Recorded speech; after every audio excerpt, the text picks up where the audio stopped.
Hey everyone, welcome back to another YouTube video, and in this video I'll be showing you guys how to bookmark tweets on X and manage them. First, open the X app and then find the tweet you want to save.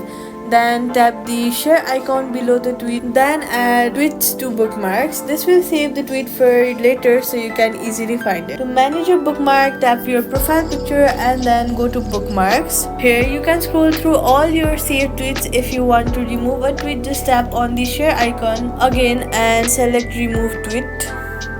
That's it. Bookmarks are a great way to save important tweets, increasing threads or content you want to revise. Take some time to organize them and keep only the tweets that are useful or inspiring you. Thank you guys so much for watching this video. I hope this tutorial helped. If it did, make sure you hit your like, share and subscribe button for more X tips and tutorials.